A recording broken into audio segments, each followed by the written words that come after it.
India analysis देख रहे हैं आप और मैं हूं आपके साथ दिव्या। डॉक्टर मोहन यादव सरकार ने 2023-24 का आर्थिक सर्वेक्षण जारी कर दिया है। इसमें प्रदेश की प्रगति के आंकड़े हैं। क्या है इन आंकड़ों की सच्चाई, इस पर हम बात करेंगे, लेकिन एक निगाह डाल लेते हैं प्रदेश की आर्थिक सर्वेक्षण रिपोर्ट पर। तो कुल कृषि उत्पादन में 1.9% की गिरावट, वही गेहूं के रकबे में 5.8% की कमी, दलहन के उत्पादन में 42.62% की वृद्धि, प्रमुख फसलों के उत्पादन में 0.20% की वृद्धि, दलहन के उत्पादन में 42.62% की वृद्धि, तिलहन के उत्पादन में 7.32% की वृद्धि, दूध के उत्पादन में 5.88% और अंडे का 9.48% और मांस का उत्पादन 9.37% बढ़ा है। वही प्रति व्यक्ति आय 2022 के मुकाबले 10,000 रुपए से ज्यादा बढ़ी है। उधारी पर ब्याज दर 7.02% से बढ़कर 7.48% हो गई है। वही प्रति व्यक्ति आय 4 गुना बढ़ी, प्रति व्यक्ति आय 1.42 लाख रुपए हुई है। जीडीपी में 9.37% की ग्रोथ हुई। प्राइवेट सेक्टर में 3,000 जॉब बढ़े हैं। पर्यटन क्षेत्र में सरकार की कमाई 38% बढ़ी है। 8वीं तक स्कूल जाना छोड़ने वालों की संख्या 2 लाख बढ़ी है। 25,83,000 बच्चों ने बीच में ही पढ़ाई छोड़ दी। कन्या विवाह योजना के हितग्राही 3 गुना से ज्यादा बढ़े हैं। अकेले उज्जैन में ही 1.81 करोड़ लोग पहुंचे। बिजली ज्यादा खरीदी और बांधों से सप्लाई घटी है। बांधों से बिजली की सप्लाई घटी है। प्राइवेट सेक्टर से बिजली ज्यादा खरीदी गई। बिजली उपभोक्ताओं की संख्या 1 साल में 3 लाख से ज्यादा बढ़ी है। वही पारंपरिक ऊर्जा उत्पादन में 270.47% की वृद्धि हुई है।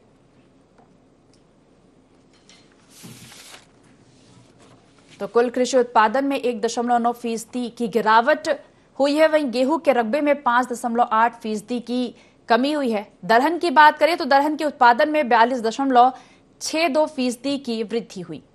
प्रमुख फसलों के उत्पादन में 0.20% की वृद्धि हुई। दलहन के उत्पादन में 42.62% की वृद्धि हुई है। तो तिलहन के उत्पादन में 7.32% की वृद्धि हुई है।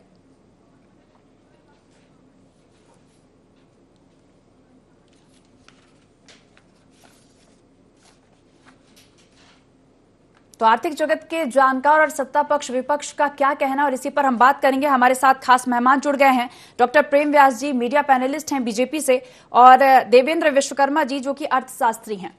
आप दोनों का ही बहुत बहुत स्वागत है इंडिया 24 में। जी देवेंद्र जी, सबसे पहले मैं आपके पास ही आना चाहूंगी। आर्थिक सर्वेक्षण रिपोर्ट जारी हुआ है और देखा जाए तो आप गहनता से अध्ययन किए होंगे इस रिपोर्ट का। तो सबसे पहला सवाल मैं आपसे ही करना चाहूंगी कि इस रिपोर्ट को कैसे देखते हैं।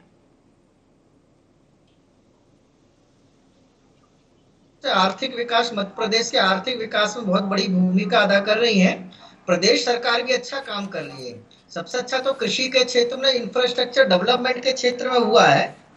और हम देख रहे हैं कि ग्रामीण विकास और कृषि में बहुत अच्छी उपलब्धि सरकार हासिल कर रही है।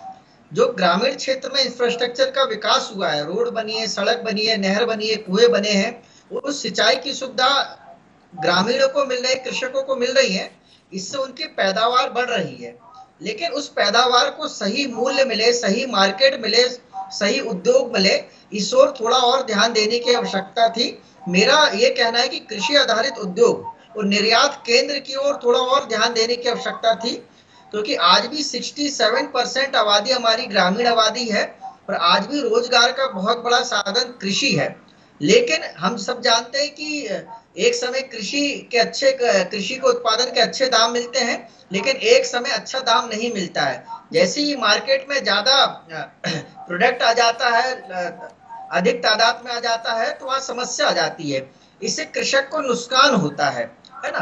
तो इसलिए मुझे लगता है कृषि आधारित उद्योग अगर आएंगे, ऐसे क्षेत्रों में आएंगे, तो उनका अधिक तेजी से विकास होगा, उनको सही उत्पादन का सही मूल्य भी मिलेगा। जैसे मैं उदाहरण देता हूं, अगर मैं जबलपुर की बात करूं तो जबलपुर का एक क्षेत्र, पाटन क्षेत्र में मटर बहुत अच्छा होता है और वहां का मटर एशिया में सप्लाई होता है।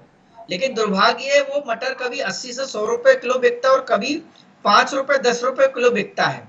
ये जो स्थिति है कृषक और कृषि के लिए ठीक नहीं है। इसी तरह अगर हम नरसिंहपुर की बात करें, सोयाबीन की बात करें, गन्ना की बात करें, तो ये जो अनबैलेंस है एग्रीकल्चर में, ये नहीं होना चाहिए। उनकी मेहनत का उनको सही दाम मिलना चाहिए।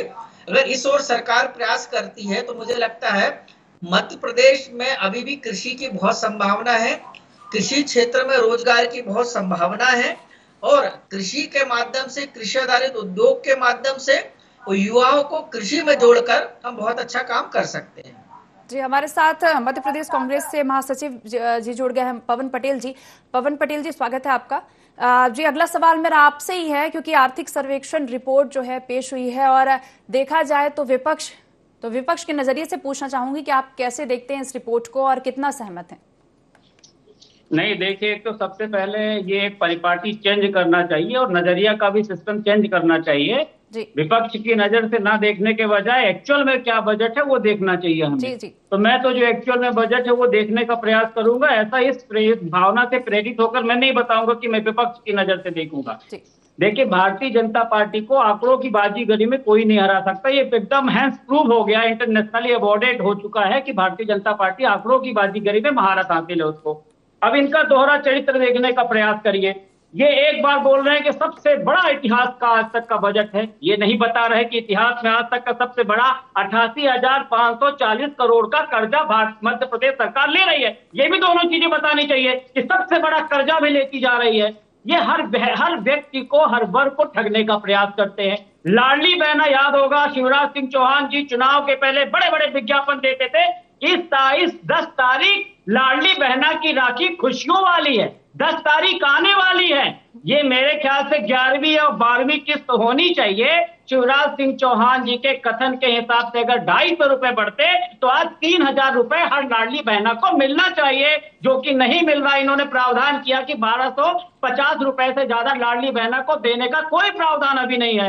नंबर एक, इस तरह इन्होंने क्या बोला, अगला इन्होंने क्या किया, मध्य प्रदेश में आज बेरोजगारी कम करने का कोई आंकड़ा नहीं, कर्जा हम किस तरह कम करेंगे कोई आंकड़ा नहीं, कर्जा लेकर, उधार लेकर घी पियो वाली कहावत को चरितार्थ करते जा रहे हैं। आज इस प्रदेश का व्यक्ति समझ नहीं पा रहा है उसको। मैं तो कहता हूं आपके चैनल के माध्यम से, जब मैं कर्जा लेता हूं, कोई इंडिविजुअल व्यक्ति कर्जा लेता है, तो कितने लोग हैं जो कर्जा नहीं पटाने के कारण आत्महत्या करते हैं। ये जो मध्य प्रदेश सरकार कर्जा ले रही है, हर व्यक्ति के ऊपर कहीं ना कहीं वो कर्जा हो रहा है। सबसे पहले अगर मध्य प्रदेश सरकार को चाहिए कि उस कर्जा कम करने को क्या प्रावधान है, जिसका कोई प्रावधान नहीं।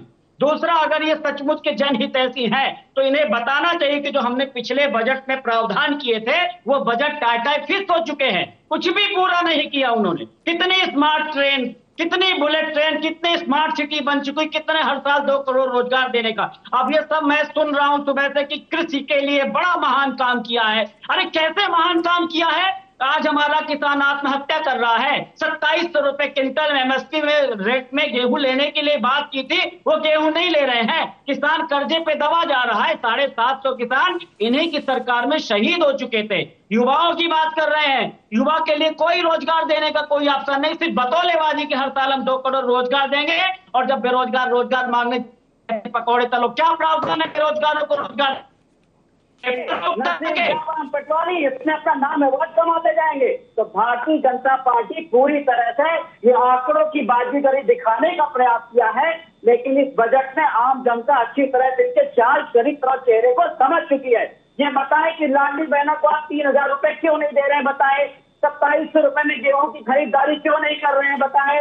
अगर व्यापम घोटाला में इनका इरादा क्लियर था तो व्यापम घोटाला के बाद नरसिंह घोटाला क्यों हो गया, उसके बाद पटवारी घोटाला क्यों हो गया, उसके बाद नीट का घोटाला क्यों हो गया। और आज चलिए प्रेम व्यास जी से प्रतिक्रिया ले लेते हैं। प्रेम व्यास जी, क्या कहेंगे? कर्ज की बात उठा रहे हैं पवन पटेल जी और कह रहे हैं कि हर व्यक्ति को ठगने का काम किया, साथ ही बेरोजगारी का मुद्दा भी उठा रहे हैं। सबसे पहले तो पवन जी को बहुत बहुत धन्यवाद कि कम से कम उन्होंने यहाँ बात करने की चेष्टा की। और कांग्रेस विधानसभा में जो कृत्य कर रही है उसको पूरा देश देख रहा है। यहाँ बजट प्रस्तुत हो रहा है, वहां वो चिल्ला चोट कर रहे हैं, वॉकआउट कर रहे हैं। संसद का जो दृश्य था वो भी ऐसा था, हिंदू जो है हिंसक है। उसके बाद जी का गीता को लेकर स्टेटमेंट तो अच्छा है, पवन जी बधाई के पात्र है। कम से कम कहीं तो विपक्ष की भूमिका को अदा करने का प्रयास कांग्रेस कर रही है। अब दूसरी बात पे आते हैं, इन्होंने कहा लाडली बहना, तो सबसे पहले कांग्रेस को लाडली बहनाओं से क्षमा याचना करनी चाहिए, जो इन्होंने जो एक झूठ और भ्रम फैलाया था कि मुख्यमंत्री जी लाडली बहना योजना को बंद करने वाले। कांग्रेस के सभी शीर्ष नेतृत्व ने यह बात करी थी, तो सबसे पहले इनको लाडली बहनाओं से जो दुराचार फैलाया था उसके लिए क्षमा याचना करनी चाहिए। दूसरी बात है, हमने कहा है 5 वर्षों में हम बढ़ाने का कार्य करेंगे।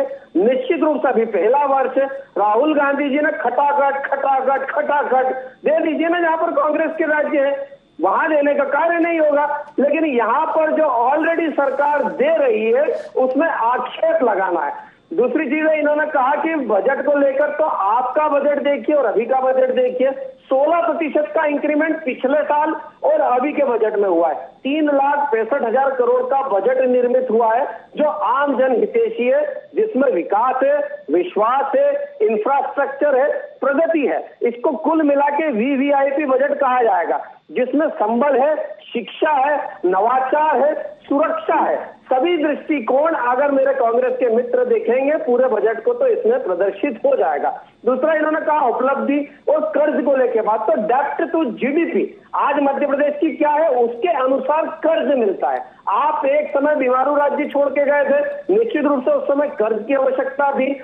उसके बाद 6 लाख किलोमीटर सड़कों का निर्माण हुआ, उसके बाद 28,000 मेगावाट बिजली का निर्माण हुआ, और निश्चित रूप से प्रगति के पथ पर अगर आपको अग्रसर होना है तो राज्य सरकारों को कर्ज लेना पड़ता है। मुख्य बात होती कर्ज की अदायगी। अब मैं आपको बिल्कुल क्रमवार बता देता हूँ। ऋण GSTP का अनुपात 2005 में 39.5% था, वहीं 2020 में घटकर 22.6% रह गया। अब आंकड़ों की जादूगरी कांग्रेस से सीखना है तो कांग्रेस का तो कथ्य ही यही है कि झूठे अनर्गल आरोप लगाओ, जिस तरह से जो है अभी नर्सिंग घोटाले में आरोप लगाए।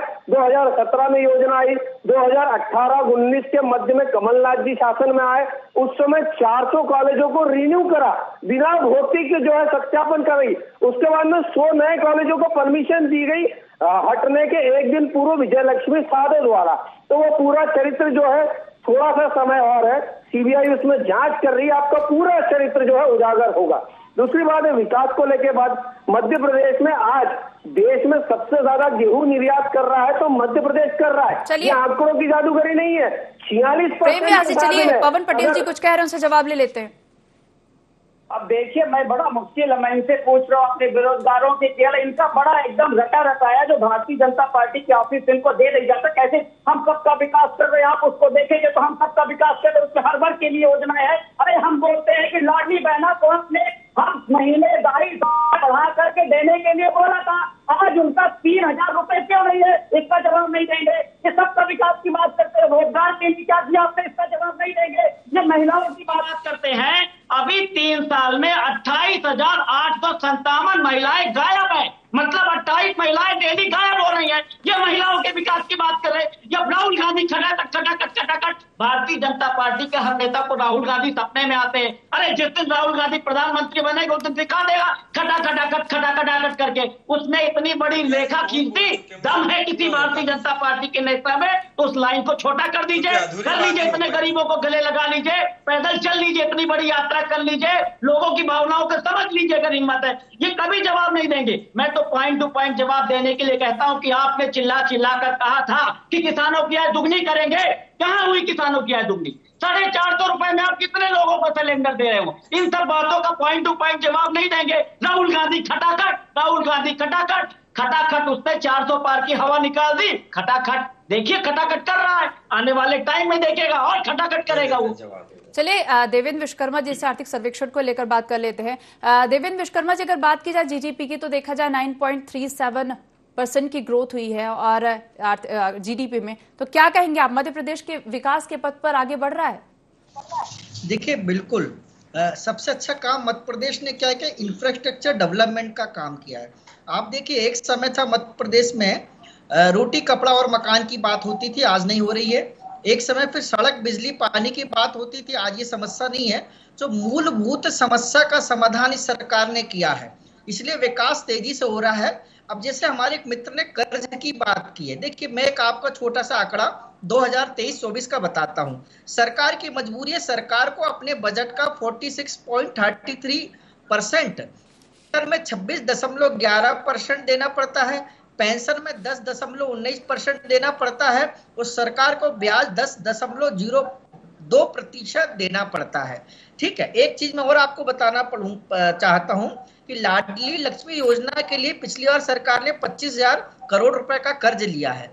तो देखिए, कर्ज की दो परिभाषा हो सकती है। जब हम कर्ज को किसी रोजगार के क्षेत्र में, इंफ्रास्ट्रक्चर के डेवलपमेंट के क्षेत्र में लगाते हैं तो उसका आउटपुट आने वाला है। अगर हम कोई इंडस्ट्री शुरू में लगाते हैं तो जब उत्पादन होता है, उत्पादन के बाद जब वो माल मार्केट में जाता है तो हमको कुछ आमदनी भी होती है। सरकार जो पैसा ले रही है उसका आउटपुट आने वाला है। देखिए, इंफ्रास्ट्रक्चर का विकास हुआ है, आज हमारा एग्रीकल्चर में प्रोडक्शन बढ़ रहा है। तो आप देखिए, मनरेगा के कारण कुएं का निर्माण हुआ, नहर का निर्माण हुआ, पानी की सुविधा किसान को प्राप्त हुई, बिजली की आज प्रदेश में समस्या नहीं है। तो जो बेसिक किसान को चाहिए था वो किसान को मिल रहा है। किसान को ट्रैक्टर मिल रहा है, किसान को टेक्नोलॉजी मिल रही है, इसलिए हमारा तेजी से विकास हो रहा है, पर कैपिटल इनकम बढ़ रही है। निश्चित रूप से सरकार को इन सब सुविधाओं के लिए पैसे की आवश्यकता पड़ती है। सरकार पैसे ले रही है लेकिन उसको प्रदेश के विकास में लगा रही, इस बात को हमको समझना पड़ेगा। अगर सरकार महिलाओं को आर्थिक विकास समूह के माध्यम से करती है, उनको लाडली लक्ष्मी योजना के माध्यम से आर्थिक सहायता देती है, तो वो पैसा मार्केट में जाता है, वो अपने रोजगार के लिए लगाते हैं, उनका आर्थिक विकास होता है। ये बहुत अच्छी बात है। मैं छोटा सा उदाहरण देता हूं। आप देखिए, उज्जैन में विकास हुआ, सड़क का निर्माण हुआ, आज वहां पे होटल उद्योग, ढाबा उद्योग, ट्रांसपोर्ट तेजी से बढ़ रहा है, लोगों को रोजगार मिल रहा है, सरकार को जीएसटी मिल रही है, सरकार को इस बार टैक्स भी बड़ा ज्यादा मिला है। तो इसीलिए इंफ्रास्ट्रक्चर में पैसा लगाना पड़ेगा, कर्ज लेना पड़ता है, लेकिन कर्ज का उद्देश्य रोजगार के लिए होता है, इंफ्रास्ट्रक्चर डेवलपमेंट के लिए होता है। इस बात को हमको समझने की आवश्यकता है। मुझे लगता है कि सरकार बिल्कुल विकास हो रहा है, ग्रोथ। चलिए प्रेम व्यास जी, मैं आपका रुख करना चाहूंगी। रोजगार की अगर बात की जाए तो रोजगार के क्षेत्र में बड़े बड़े दावे करते थे, लेकिन वही प्राइवेट सेक्टर में 3,000 नौकरियों की बात की जा रही है। वही अगर सरकारी नौकरी के मामले में ये निराशाजनक भी है। नहीं, देखिए देवराज जी, आप मुझे थोड़ा सा समय दीजिए। पवन जी 2 बार बोल चुके हैं, अब मुझे कम से कम थोड़ा सा समय देने का जी समय है आपके पास। 1.25 लाख नौकरियां पूर्व में दी जा चुकी है, उसके बाद अभी 37,000 पदों का सृजन, और अभी जो बजट आया उसके बाद 61,000 नौकरियां इससे निर्मित होगी। ये आंकड़ा पटल पर दिया गया है। मेरे मित्र को एक बात समझनी होगी, यहां की गई बात और पटल पर की गई बात, ये दोनों बातों में फर्क होता है। अगर पर कैपिटा इनकम की बात पटल पर खड़े होकर की गई है तो वो जो है प्रमाणित होती है। उसके पूर्व में निर्मला सीतारमण जी ने पर कैपिटा इनकम की बात पटल पर खड़े होकर कही थी। यहां बैठकर बोलना सहज है, पटल पर अगर कोई अभिभाषण होता है, अगर वो गलत है तो निश्चित रूप से अविश्वास प्रस्ताव कांग्रेस उसके खिलाफ ला सकती है। अगर कहीं भी ये जो कह रहे हैं, ये जो आंकड़ों का गणित है, ये तो संख्या झूठ बता रहा है, इसीलिए मैंने ये बात कहने की चेष्टा करी। दूसरी बात है, मध्य प्रदेश की आज अगर परिस्थिति देखेंगे, क्लस्टर्स योजना, एमएसएमई इकाइयों का निर्माण, उसके बाद में सेमीकंडक्टर्स डिवाइसेस का निर्माण